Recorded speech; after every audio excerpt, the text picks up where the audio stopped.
Kok tiba-tiba punya pikiran menggugat Pak Oto Hasibuan? Poinnya itu kan Mas, jangan lihat siapa yang berbicara, Iya, tapi iya. lihat apa yang dikatakan. Betul. Advokat, mohon maaf ya, udah kayak sampah. Ini udah siap untuk melawan kuasa hukum para tergugat yang sangat banyak. Siap Pak. Terutama di daerah saya sendiri, di DPC Jambi, saya langsung dikeluarin dari grup pengurus di Jambi. Terima kasih.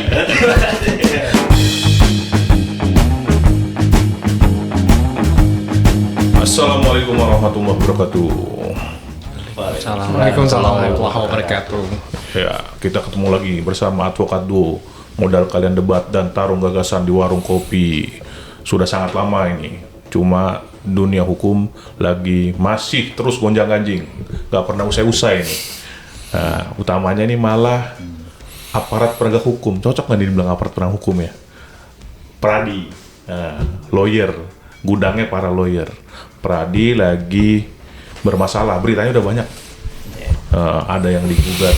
Pradinya nih Pradi yang versi Waminko. Versi Waminko. Ini bisa nggak dibilang versi Waminko nih? Pradinya Oto Hasibuan, walaupun jabatannya Waminko. Nah ini digugat ada di Kalimantan, ada di Sumatera, ada juga di Jakarta, ada 2. Nah ini salah satunya kita datangi hari ini, Ini salah satunya kita datangkan hari ini, penggugat maupun kuasa hukumnya. Nah ini kita tanya, bener nggak nih beritanya simpang siur apa? Kita minta penjelasan kenapa kok secara internal bukan diselesaikan malah dibuka ke publik. Malahan dibuka ke publik ini menyerang langsung secara personal karena ini kan keperdataan sifatnya. Bukan personal terhadap pribadi nggak, tapi terhadap jabatan. Nah kita mau dengerin. Kita bersama Mas Bayu Anugrah. Kalau saya udah kenal. Mas Bayu dari mana nih? Saya dari Jambi. Dari Jambi. Iya Mas. Advokat juga. Advokat juga dari Pradi Jambi. Pradi Jambi. Pradinya Pak Waminko. Ya, katanya ketua umum sampai saat ini ya ketua telah. umum. Dan jadi masih Waminko kan ya? Ya, seperti itulah. Nah, bersama kuasa hukum juga ada 2 orang. Perkenalkan diri dulu dong. Perkenalkan, kita dari kuasa hukum dari Mas Bayu, ya, terkait dengan gugatan kita di Pengadilan Negeri Jakarta Timur, dan hari ini yang ikut podcast kami yang bisa mewakili 2 orang. Saya sendiri Muhammad Nurul Fatah, sarjana hukum, dan Agung Damanik, sarjana hukum. Nah, ini kayaknya menarik ya terkait dengan gugatan ini. Mari kita bahas ke depannya seperti apa gitu kan. Dan isu-isu ini kan isu-isu sentral. Jadi terkait dengan masa depan advokat dan dunia aparat penegak hukum untuk mewakili klien, dan akhirnya penting kita harus jelas, karena terutama di undang-undang advokat, undang-undang yang paling banyak dilakukan judicial review di Mahkamah Konstitusi, dan sampai sekarang masih menjadi isu yang panas dan menarik untuk kita bahas gitu. Organisasi juga banyak banget ya sekarang ya. Iya. Nah, ini kalau Mas Fatah sama Siap. Mas Agung ya. Iya. Ini organisasi di mana? Kalau saya sendiri sebenarnya lahir dari advokat yang dipimpin oleh beliau Pak Waminko, Oto Hasibuan. Kami ini benar-benar embrio dari beliau, dan sebelum ada perpecahan di organisasi advokat, panjang ceritanya sebenarnya terkait dengan dinamika advokat ini, dan ini pasti juga menarik, akan kita bahas ke depan. Ini kayaknya mendalam betul ini perasaan dari dari kuasa hukum ini ya. Oke. Berarti ada gugatan di Jakarta Timur. Iya. Penggugatnya dari Mas Bayu, Iya. diwakili oleh kuasa hukumnya oleh Kuasa Mas hukum. Fatah sama Mas Agung. Sama tim, iya. Pertama dulu nih, Mas Bayu. Kok tiba-tiba punya pikiran menggugat Pak Oto Hasibuan dan beberapa orang lainnya juga ya, tentu ya, tergugatnya. Iya. Siapa aja, terus kenapa kok punya pikiran, oke, hari ini saya gugat Oto Hasibuan gitu. Terus kenapa Pradinya gitu. Itu ada apa? Apakah punya interest secara pribadi atau gimana? Iya. Ini biar tahu nih, biar jelas semuanya. Iya, ya. Yang pertama itu saya tergugat satu adalah Prof. Oto Hasibuan selaku Ketua Umum DPN Perhimpunan Advokat Indonesia. Tergugat dua adalah Presiden Republik Indonesia. Turut tergugatnya ada 4. Ada 4. Iya, ada DPN Pradi, ada Notaris, DPC Pradi Jambi, dan juga Menkum. Kenapa saya menggugat? Ini pertanyaan yang sangat banyak sekali. Soal siapa? Tapi ini bukan soal siapa, ini soal hukum. Teman-teman banyak yang bertanya, kenapa sih mau menggugat Oto Hasibuan? Jawaban saya sederhana. Dalam negara hukum itu, tidak ada seorang pun yang berada di atas hukum. Siapapun sekuat berada di atas hukum itu sendiri. Everyone deserve equality before the law.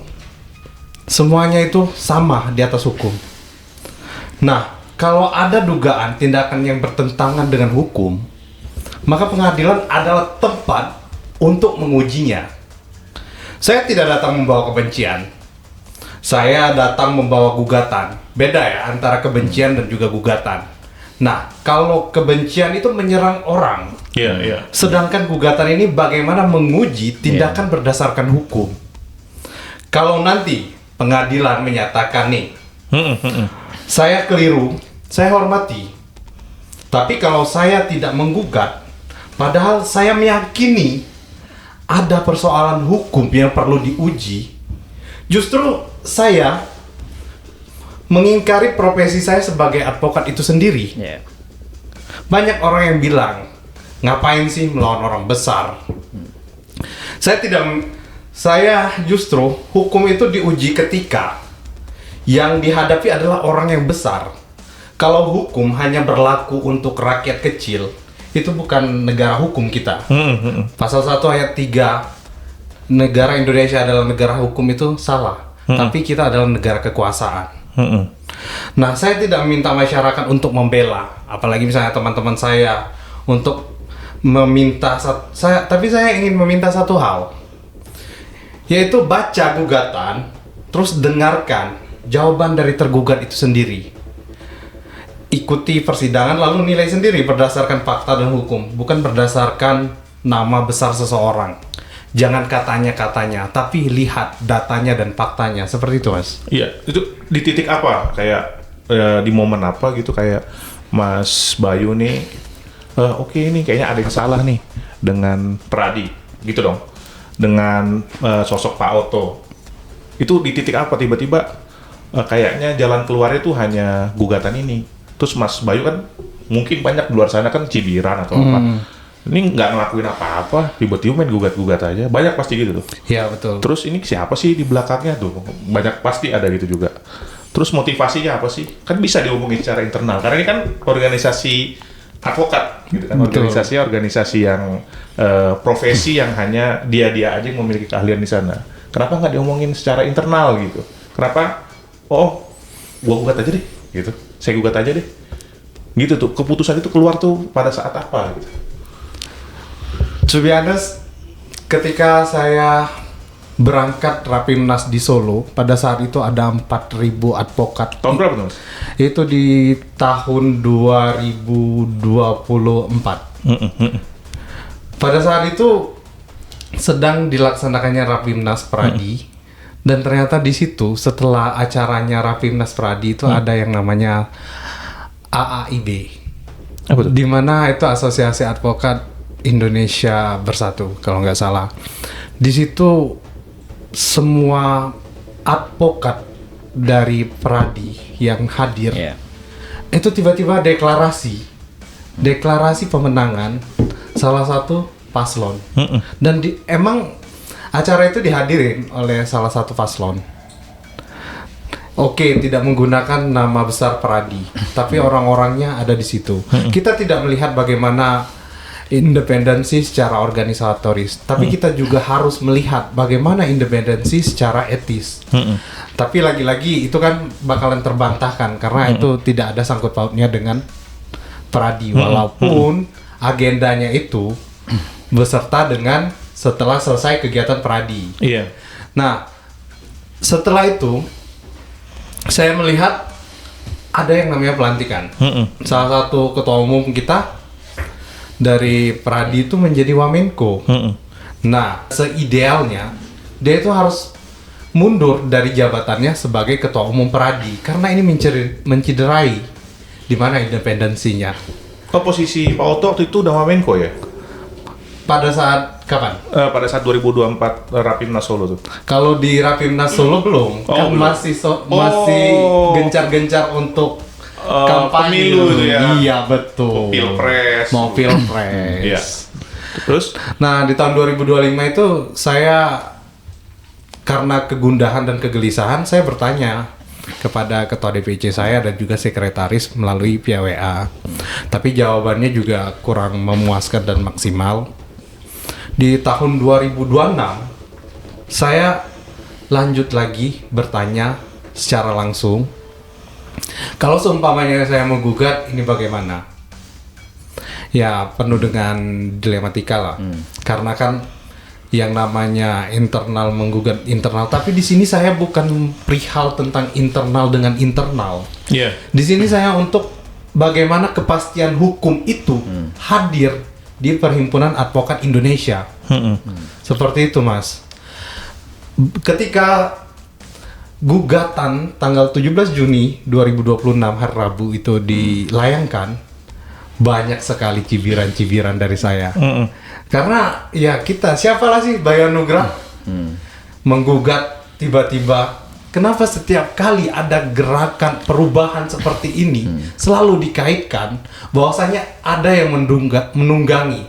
Saya adalah bonekanya. Ya ngapain saya jadi boneka kalau saya bisa sendiri? Saya mempunyai yang namanya pemikiran yang independen. Di sini saya ingin menyampaikan, kita harus membuktikan mana yang benar-benar menjadi kebenaran atau emang benar itu hanya karena pembenaran. Nah, di sini untuk membuktikan dan menentukan bagaimana kepastian hukum itu sendiri. Setelah gugatan mulai dilayangkan, muncullah rapat-rapat di DPC Pradi, terus saya dilaporkan ke Komwas, terus saya ya macam-macam lah. Ada perlawanan balik gitu ya. Ya, ada Apakah dari tergugat atau bagaimana? dari anggota-anggota DPC Pradi Oh, Jambi lah terutama. Karena mereka bilang saya bodoh lah, mereka bilang saya ya ngata-ngatain saya lah. Tapi yang saya catat adalah saya tidak berkutat kepada emosi. Tapi di sini saya untuk mengedepankan esensi bagaimana gugatan ini bisa terjadi. Tidaklah mungkin saya serta-merta dari tahun 2025 saya bermikirkan ini sampai 2026 yang ujungnya ini bagaimana saya supaya tidak zolim terhadap diri saya sendiri. Saya meyakini loh, ini adalah salah. Kenapa saya tidak gugat? Karena jalan untuk mencari keadilan ya di pengadilan kan? Betul, betul. Nah, seperti itulah kronologisnya, Mas. Berarti Mas Bayu ini ingin menunjukkan bahwa beginilah advokat itu bekerja gitu ya, dan pakai cara-cara yang elegan, yang memang disediakan oleh kanal-kanal negara hukum gitu ya Mas Bayu ya. Walaupun tadi ada efek samping secara personalnya. Iya, nggak apa-apa. Orang membenci juga nggak apa-apa. Yang penting kan kita esensi dari gugatan ini, saya tidak mau mencari sensasi, bukan mencari musuh, tapi bagaimana mencari kepastian hukum ini melalui cara yang disediakan oleh konstitusi. Oke, baik. Ini mulai seru nih, seru ya. Berarti ini kan ada unsur tadi kerja kerasnya di awal dan ada bukan ujuk-ujuk tiba-tiba main gugat. Tadi udah dijelaskan bahwa ada independensinya beliau, ada berangkat dari keresahan beliau sebagai seorang advokat muda, terus melihat kok dinamikanya berjalan satu arah gitu ya. Berarti ini lagi mau diuji benar nggak secara aturan, keorganisasian dan undang-undang. Nah ini kita ngomong materi gugatannya sedikit, di-spill dong nih. Kena materi gugatan apa sedemikian yang diramu bersama dengan penggugat yang disajikan di Pengadilan Negeri Jakarta Timur, Iya, betul ya? jelas. Itu intisarinya apa aja, Mas Fatani, kuasa hukumnya? Tentunya kami melakukan gugatan mempunyai dasar yang jelas. Kita nggak ujuk-ujuk gugat, tetapi kami akan buktikan gugatan ini adalah gugatan perbuatan melawan hukum. Dan kami pasti akan bisa buktikan di pengadilan bahwa benar landasan gugatan kami adalah jelas. Ada peraturan-peraturan norma yang dilanggar oleh yang kami gugat. Jelas. Di sini ada ketentuan dari hasil putusan Mahkamah Konstitusi ada beberapa. Antara lain nomor 91 tahun 2022, nomor 183 tahun 2024 dan nomor 128 tahun 2005. Kesemuanya itu dari putusan-putusan MK tadi itu ini menjadi landasan kami. Menjadi landasan kami bahwa terhadap hasil dari uji materi MK ini sudah menjadi pokok gugatan-gugatan kami yang menjadi basic lah. Intinya tergugat harus patuh lah terhadap putusan MK. Itu masalah dari putusan MK itu apa? Kok seakan-akan putusan MK itu dilanggar gitu Ya. oleh Ketua Pradi ini yang sekarang incumbent kan? Betul. Pak Otto Hasibuan. Iya, iya. Jadi dari beberapa putusan MK yang sudah ada, ini kan yang saya katakan tadi, Undang-Undang Advokat itu sudah melalui banyak uji materi, dan mungkin salah satu undang-undang yang paling banyak diuji materi di Mahkamah Konstitusi. Dan ini pun harus menjadi acuan kan, karena kita adalah restart kembali lah. Kita adalah negara hukum, bukan negara kekuasaan. Apapun itu kita harus kedepankan sisi hukum. Karena kita tahulah, kita adalah bagian dari caturwangsa. Caturwangsa itu salah satu dari aparat penegak hukum. Maka dari itu, kita harus taat asas. Dan ya kami mengharapkan, kami sebenarnya sama tergugat terutama Pak Otto Hasibuan sangat salut sama beliau dahulu. Ya kan, salut. Karena beliaulah yang menyemangati kami, terutama kami advokat muda. Ya, untuk supaya kami bisa berkembang gitu. Cuman kan dalam satu sisi kayak gini juga kami mengharapkan beliau juga harus taat asas. Karena siapa lagi yang akan menegakkan asas hukum selain kita penegak hukum sendiri? Iya, iya. Jangan sampai asas hukum itu yang kita langgar sendiri, Pak. Karena akan fatal. Kami hargai beliau sebagai senior. Senior dan seharusnya jadi panutan kami selaku advokat-advokat muda.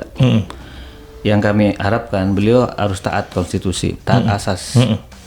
Karena imbasnya adalah korbannya siapa? Kami ini advokat muda menjadi korban.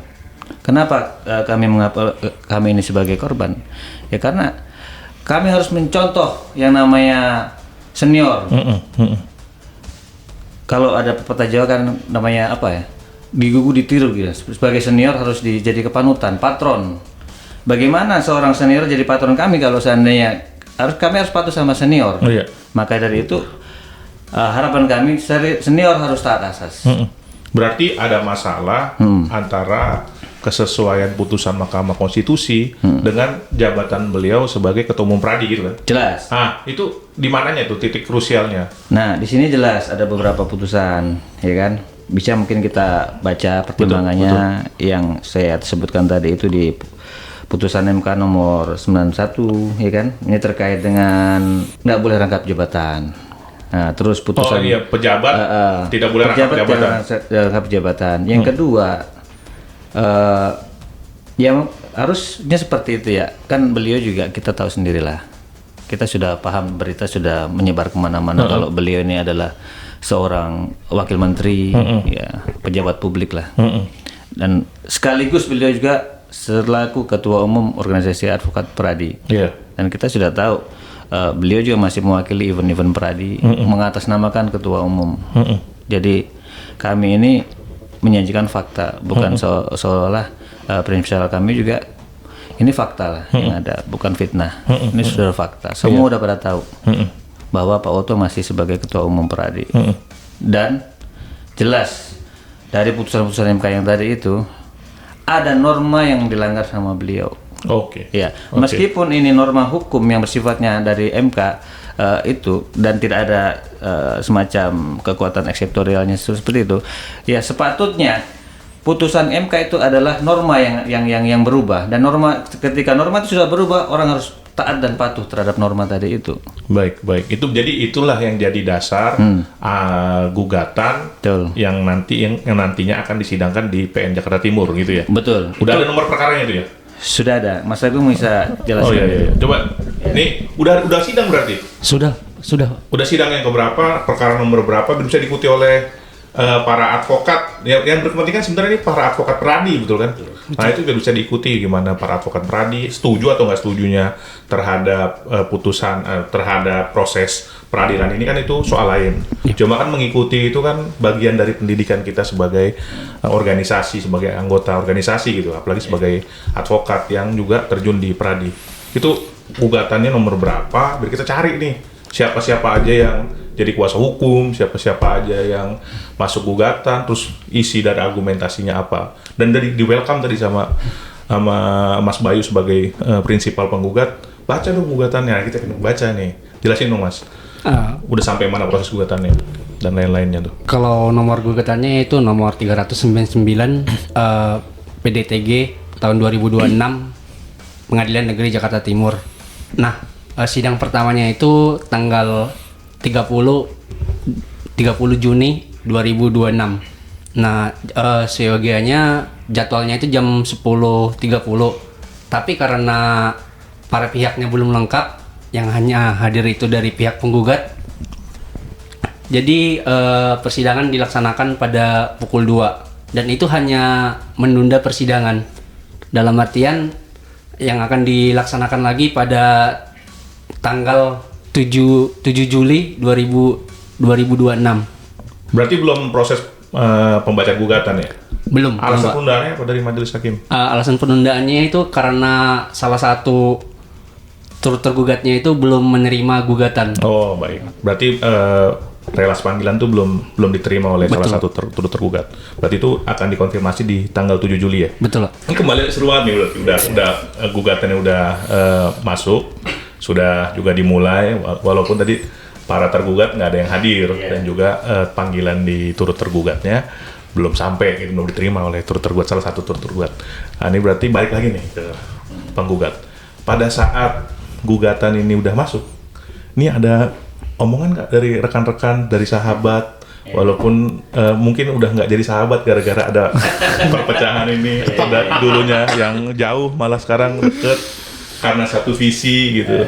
Ini ada yang pro ada yang kontra dong, yang tadinya nggak jadi teman malah jadi teman. Biasanya gitu tuh yang kalau begini nih kelihatan.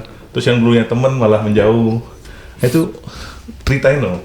Setelah gugatan ini masuk dan udah bergulir di persidangan, ada nggak bumbu-bumbunya? Kalau bumbu-bumbu boleh ketawa dulu nggak sih? Karena pada banyak emosi soalnya. Oh ya. Iya, dikira saya cari sensasi. Padahal sebenarnya saya mengedepankan dari esensi gugatan itu sendiri. Setelah gugatan ini dilayangkan, setelah orang dapat kabar aja orang pada emosi. Oh, udah kabar sebelum masuk gugatan tuh, mau bergugat. Iya, udah pada emosi. Mungkin karena beritanya langsung viral ya. Jadi terutama di daerah saya sendiri di DPC Jambi, saya langsung dikeluarin dari grup pengurus di Jambi. Terima kasih. Tapi nggak apa-apa. Selanjutnya saya setelah dikeluarin dari grup itu, saya langsung orang-orang pengurus pada rapat pengurus.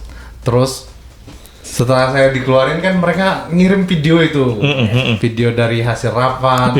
Nah, dari video itu sendiri saya yang dikata-katain goblok lah, bodoh lah, ya nggak apa-apa. Karena itu kan hak orang untuk mereka berhak untuk mengata-katain saya. Asal di forum yang nggak menjelek-jelekan gitu ya. Iya, di forum tertutup. Seharusnya video yang kayak gitu jangan disebar ke grup anggota. Itu kan blunder jadinya. Setelah itu mereka langsung membuat inisiatif akan menggugat saya, gugat balik di perdata dan akan dipidanakan juga. Waduh. Keren juga ini. Padahal saya nggak ngapa-ngapain, tiba-tiba mau dipidanain. Ya udah, nggak apa-apa juga. Karena kan saya nggak nyenggol ke ranah sana. Esensi saya juga bukan untuk mencari sensasi. Yang jelaskan bagaimana bahwasanya 3 putusan Mahkamah Konstitusi ini ditegakkan. Karena kan kalau misalnya ada narasi bahwasanya putusan MK ini tidak bisa dieksekusi kan kacau. Iya.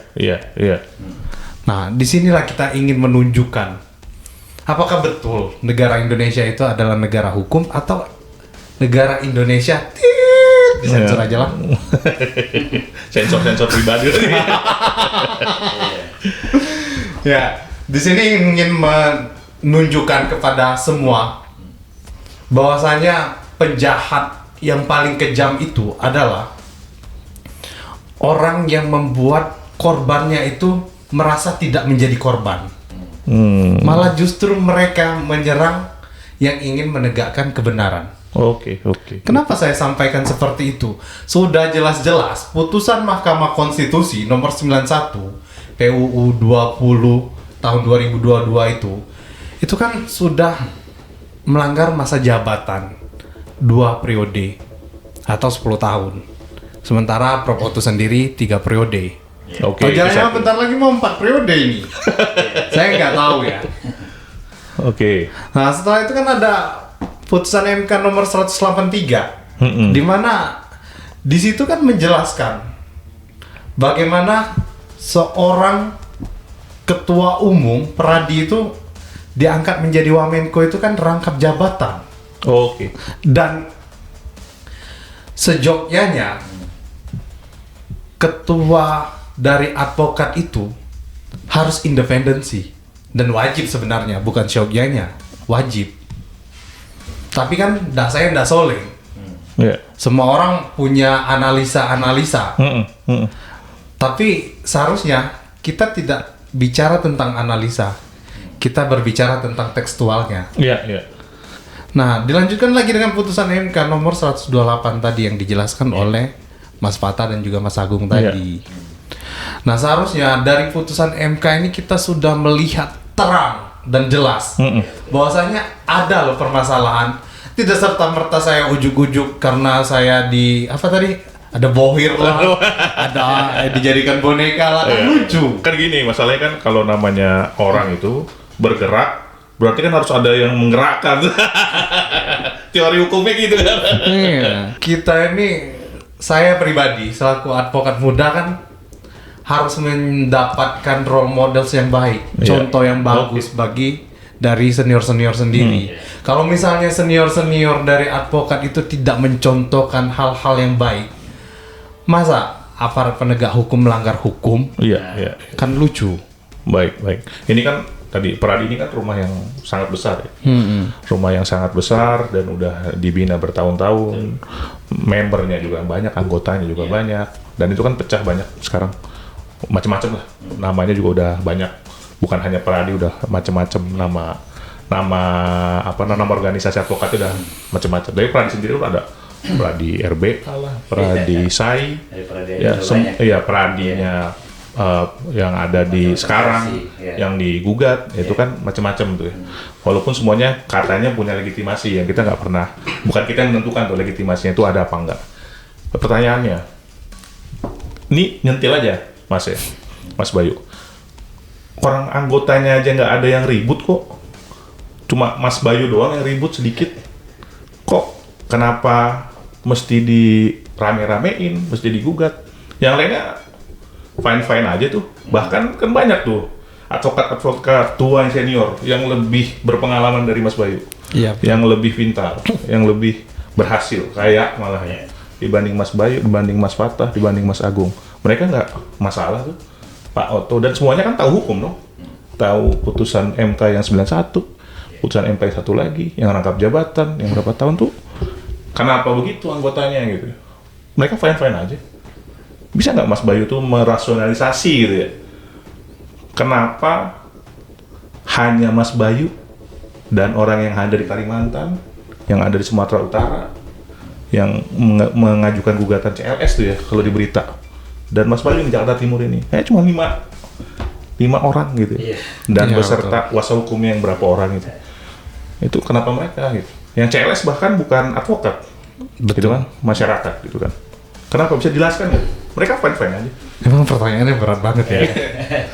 Yang pertama itu soal prinsip, Mas. Saya ketika melihat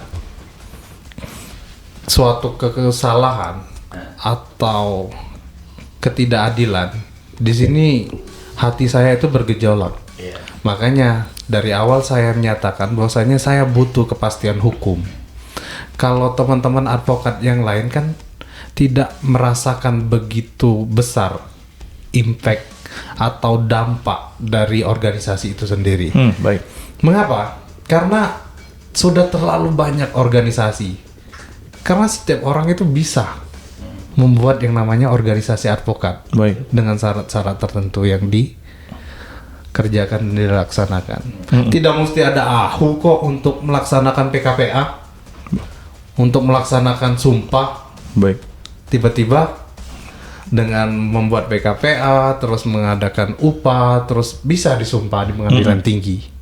Nah, ini kan menjadi sebuah kekacauan bagi saya pribadi ya. Karena saya adalah orang yang berawal dari organisasi. Sedari dulu saya berorganisasi. Jadi ketika saya hadir di organisasi Peradi terus tiba-tiba melihat banyak sekali kekacauan, dan kekacauan itu berasal dari pucuk pimpinan, saya paham kenapa orang-orang tidak berani. Oke. Kenapa tidak berani menyenggol pucuk pimpinan? Karena balik-balik lagi, saya bilang tadi adalah prinsip. Oke. Yang kedua itu adalah, ini jadi pertanyaan besar juga bagi saya. Kenapa orang tidak peduli? Orang fine-fine aja. Berarti orang, bukan orang ya, tapi lebih kepada oknum. Misalnya oknum-oknum ini, dia tidak merasakan dampak dari organisasi itu sendiri. Kalau misalnya dia merasakan dampak positif dari organisasi itu, pasti dia akan begitu peduli dan sayang dengan organisasi. Tapi catatan, jangan terlalu sayang dan berlebihan. Nanti sampai 4 periode itu. Tapi saya bukan berbicara tentang ini ya, pribadi ya. Ya ini kan sebagai tadi, karena sayangnya terhadap organisasi. Oke, itu menurut saya ya suatu yang rasional sih, penjelasan yang bisa saya terima.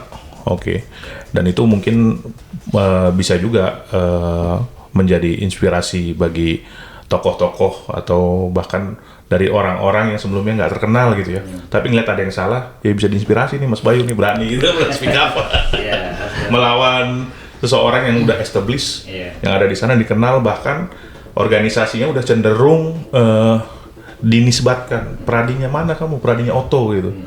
Lama-lama juga namanya juga Pradinya mana? Pradinya Otto gitu. Iya, betul. Dan dinisbatkan ke Pak Otto Hasibuan. Baik-baik. Poinnya itu kan Mas, jangan lihat siapa yang berbicara, Iya, tapi iya. lihat apa yang dikatakan. Betul.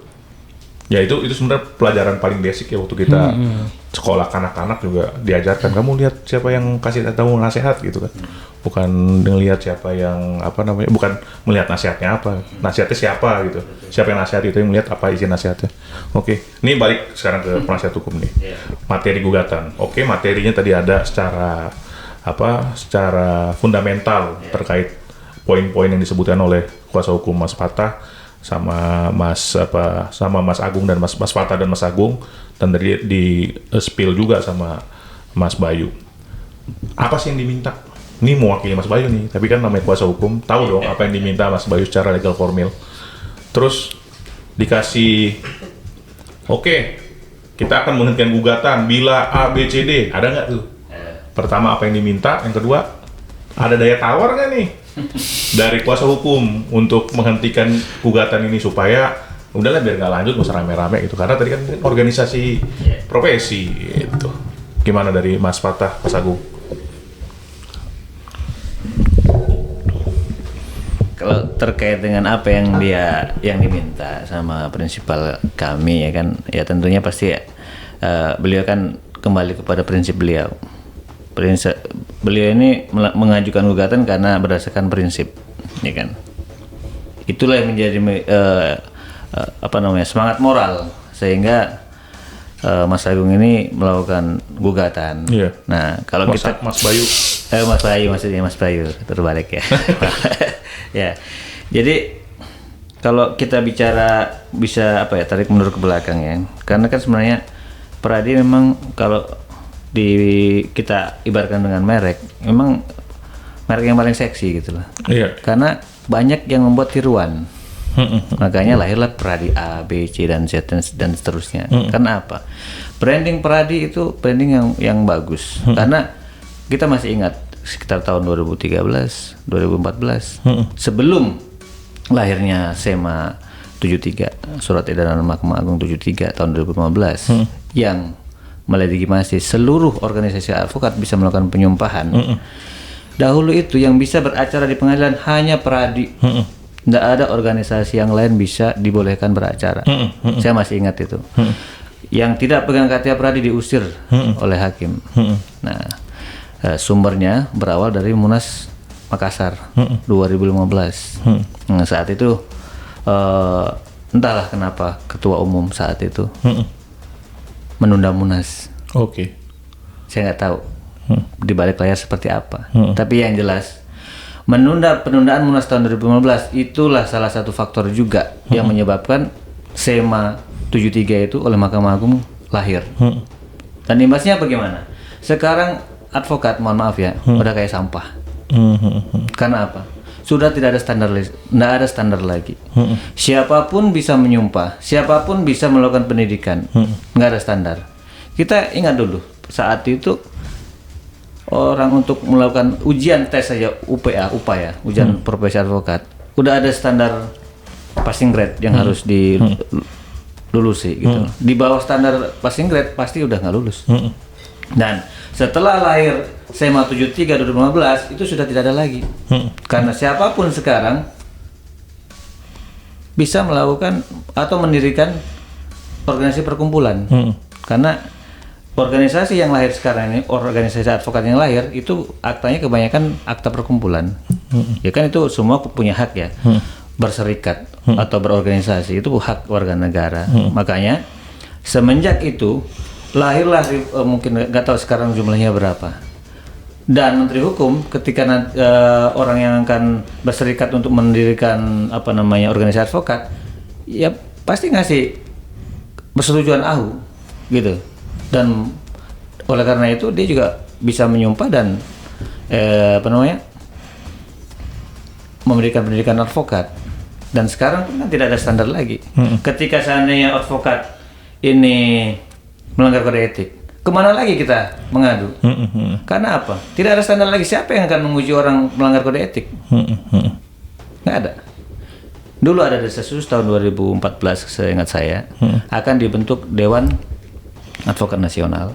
Nah, tapi saat itu nggak jadi diketok karena ketua umum saat itu Pak Wamen unjuk rasa lah saat itu, menggerakkan beberapa DPC untuk menolak untuk pengesahan perubahan revisi Undang-Undang Advokat. Kalau saya 2014. Dan akhirnya saat itu pula organisasi advokat yang digadangkan mau diketok palu direvisi nggak jadi direvisi. Nah, gitu. Tapi 2015 malah bukannya malah maju malah mundur peradaban itu. Mundurnya apa? Sekarang sudah tidak ada lagi standarisasi terkait dengan kualitas advokat, nggak ada lagi. Terus seandainya ada salah satu anggota yang dilaporkan melanggar kode etik, kemana lagi? Karena nggak ada lagi batu uji sekarang. Dewan kehormatan mana yang akan menguji itu? Ketika seandainya dia dipecat dari organisasi A, dia bisa pindah ke organisasi yang lain. Itu sudah jadi fakta. Dan sampai sekarang pun kita lihat juga undang-undang advokat ini kan sudah sering masuk prolegnas. Udah sering masuk prolegnas dan udah sering diuji materi juga, tapi tidak ada perubahan sama sekali. Ini kayaknya sudah dengan peristiwa yang kayak gini, dan kita juga harus kita ya sedih sebenarnya Iya. ngelihat kualitas advokat itu. Karena kan kalau seandainya kualitas advokat tidak bagus, siapa korbannya? Masyarakat. Karena kan advokat itu mewakili kepentingan masyarakat. Jadi kasihan. Sekarang maklar yang dulu maklar sekarang jadi advokat. Yang dulu mungkin debt collector, ya kan? Debt collector sekarang jadi advokat juga. Iya, iya. Gitu. Jadi saking mudahnya orang jadi advokat, jadi terstandarisasi. Iya, iya. Dan seingat kita Prof Otto Wamen juga kan menggadang-gadang mempromosikan single bar ya. Iya. Tapi kan nggak sesuai dengan realitas sekarang. Iya, iya, iya. Nggak bisa. Makanya kita kembali kepada pembicaraan kita yang awal tadi. Kita harus hormat sama senior. Tapi senior juga harus taat asas karena kita harus mengikuti jejak senior. Iya. Jangan sampai senior tidak taat asas, akhirnya kita generasi muda atau generasi penerus beliau jadi berantakan seperti ini. Oke. Nah, maksud kami kan gini, prinsipal kami Mas Bayu itu punya dasar, Iya. ada dorongan moral, nah prinsip moral, sehingga Mas Bayu ini melakukan gugatan itu. Jadi apa? Kita sesuai dengan keterangan Mas Bayu tadi, kenapa kok Mas Bayu yang menggugat, yang lain fine-fine aja? Karena apa? Ya kita melihat realitas sekarang, advokat itu apatis. Padahal rumahnya sendiri sudah hancur. Nah, hanya orang tertentu saja yang benar-benar care, peduli sama organisasi advokat ini. Dan itu bisa dihitung jari. Mungkin ada, cuman tidak berani speak up. Masih mungkin takut atau segan dan kita nggak tahu. Tapi prinsipal kami Mas Bayu jelas. Melakukan gugatan ini beliau berdasarkan prinsip Baik. moral. Baik. Itulah yang menyebabkan prinsipal kami berani melakukan gugatan meskipun yang digugat adalah wamen yang punya jabatan. Karena apa? Kita mau ke depan advokat ini lebih bagus lagi. Karena ya kita harus menegakkan 4 pilar penegak hukum tadi itu, dasar warsa tadi itu. Itu harus benar-benar apa? Kita ini APH advokat ini harus ada marwah gitu. Jangan sampai gini.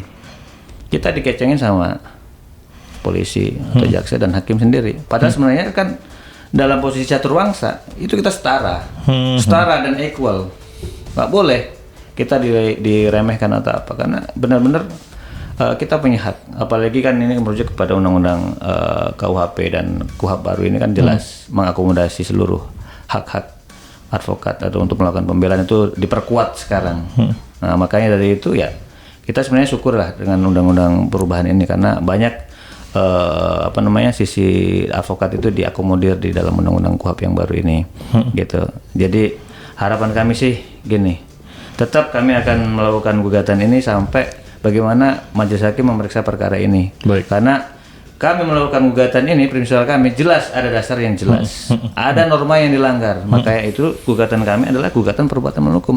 Apa yang melanggar hukum? Ada norma yang dilanggar, jelas. Ada 3 putusan Mahkamah Konstitusi, itu jelas, nggak bisa lagi ditawar-tawar lagi.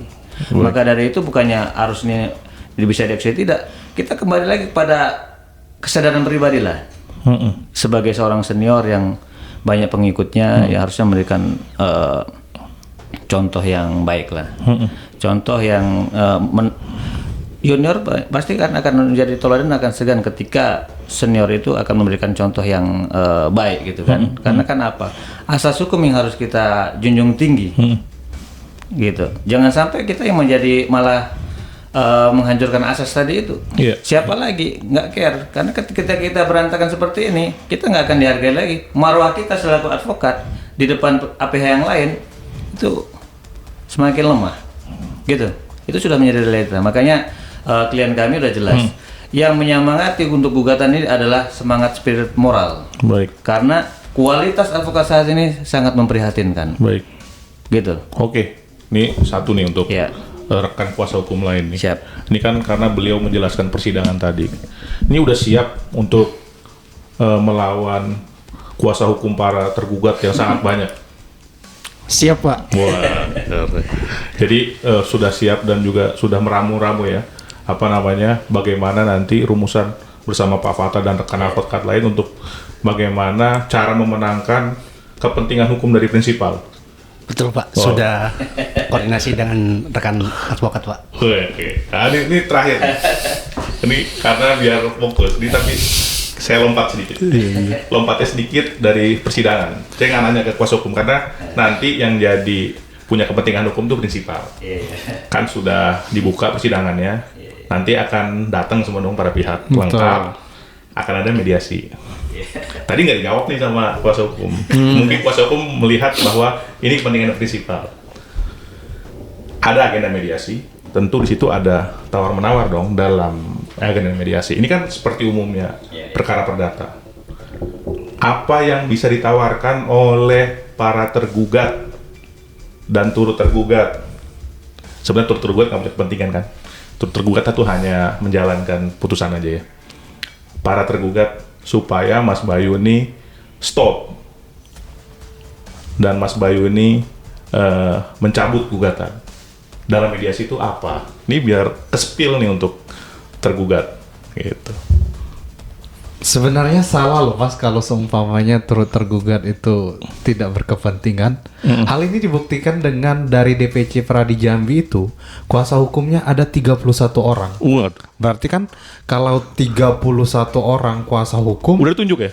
udah dong. Oh, udah mantap. Udah tanda tangan kuasa mereka Waduh. untuk melawan saya. Tapi bagus karena di pengadilan, bukan di arena ring tinju. Yang saya inginkan itu adalah bagaimana mengikuti aturan yang berlaku sehingga kepastian hukum itu terjawab. Oke. Kalau seumpamanya Wamenko untuk dengan senang hati mundur dari jabatan Pradi, itu lebih bagus. Oke. Sehingga independensi dari organisasi advokat ini terjaga. Tidak ada intervensi dari pemerintah. Iya. Seperti itu, Mas. Oh. Kalau untuk yang lainnya saya nggak ada sih kayaknya. Berarti buat saya sih clear ya. Walaupun Clear. itu bahasanya bahasa yang sangat apa? Kalau bahasa Arab itu sangat wasatiyah, sangat pertengahan gitu. Berarti harus tergugat ini mengikuti ketentuan hukum yang tadi diminta di putusan Mahkamah Konstitusi itu kan. Ini tentunya kan ada aturan anggaran dasar, anggaran rumah tangga dan pemilik mandat loh. Betul. Ya sebenarnya kan tinggal diubah aja oleh pemilik mandat. Diubah bahwa ketentuan menurut putusan MK menurut anggaran dasar anggaran rumah tangga ini dapat diartikan bisa 3 periode atau 4 periode gitu. Atau menurut anggaran dasar bisa diartikan bahwa boleh organisasi advokat ini dipimpin oleh yang punya jabatan menteri gitu. Kan ini kan tadi aturannya kan aturan internal. Iya. Itu aja menggelitik aja. Kadang-kadang kan cara internal tuh suka ditoleransi tuh hal-hal seperti itu. Betul. Nah itu gimana tuh? Ada pandangan nggak Mas Bayu? Ini pandangan secara general aja ya. Kalau misalnya lebih dalam Ini kan nanti namanya law engineering nih. Kadang-kadang kecanggihan orang Indonesia ini membuat penyelundupan hukum tuh yang buat kita kadang-kadang kok bisa ya? Kalau membuat hal-hal yang aneh-aneh itu bisa, tapi membuat hal yang bagus tuh nggak bisa gitu. Nah ini gimana kalau di law engineering demikian? Yang disesuaikan tuh bukan dirinya terhadap hukum, tapi hukumnya disesuaikan nanti terhadap dirinya itu gimana? Kan itu tentu memuaskan hasrat juga dong. Ternyata organisasinya menoleransi hal tersebut gitu. wah ini pernyataan yang sangat menyesatkan ini. Enggak, ini kan cuma tadi. Yang namanya anggaran dasar, anggaran rumah tangga itu kan internal. Iya. Putusan MK itu setara dengan undang-undang. Masa yang dari internal bisa melibas putusan MK, kan itu lucu. Nah, itu berarti kan tadi balik lagi. Yang internalnya aja tuh nggak paham, gitu kan? Berarti harus dipahamkan sama Mas Bayu. Bukan nggak paham. Itulah bahayanya orang kalau sudah lebih menguasai. Oke. Balik lagi yang pernyataan saya pertama tadi. Korban itu merasa bukan korban. Oke. Karena sedemikian rupa bisa di law engineering. Iya, betul. Oke. Ini terakhir dari Mas Bayu. Harapannya dan bagaimana ke depannya terkait gugatan ini. Terus yang ketiga saya minta buat Pradi dalam menjalani masa-masa yang seperti ini, masa-masa yang tidak ideal menurut Mas Bayu. Di sini saya ingin menyampaikan bahwasanya yang pertama itu adalah ketika gugatan ini dilayangkan berarti ada sebuah permasalahan. Permasalahan ini sebenarnya bukan untuk diributkan, tapi dijadikan sebagai tantangan. Sehingga apa sih yang menjadi esensi sehingga bisa dievaluasi. Harapannya ketika organisasi Peradi ini bisa menjadi sebuah rumah wadah bagi advokat-advokat muda seperti saya. Ini untuk emang betul-betul bisa menegakkan keadilan sehingga tercipta yang namanya Fiat Justitia Ruat Caelum. Tegakkan keadilan sampai ke jika langit runtuh. Nah, yang kedua adalah kita ingin membuktikan bahwasanya pasal 1 ayat 3 negara Indonesia adalah negara hukum itu adalah nyata dan benar adanya. Kita tidak melihat siapa dan apa, tapi kita melihat seperti apa sih sebenarnya esensinya, bukan siapa orangnya. Seperti itu, Mas. Oke. Kalau dari kuasa hukum, yang terakhir harapan-harapannya terkait gugatan waktu di kuasa hukum kan, dan proses yang akan dijalani nanti. Ya, harapan kami ke depan persidangan ini berjalan sesuai dengan lancar lah gitu ya.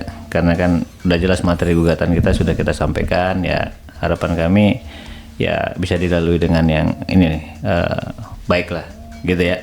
Dan apapun yang kita inginkan ya kami tetap kepada prinsipal kami, seperti itu.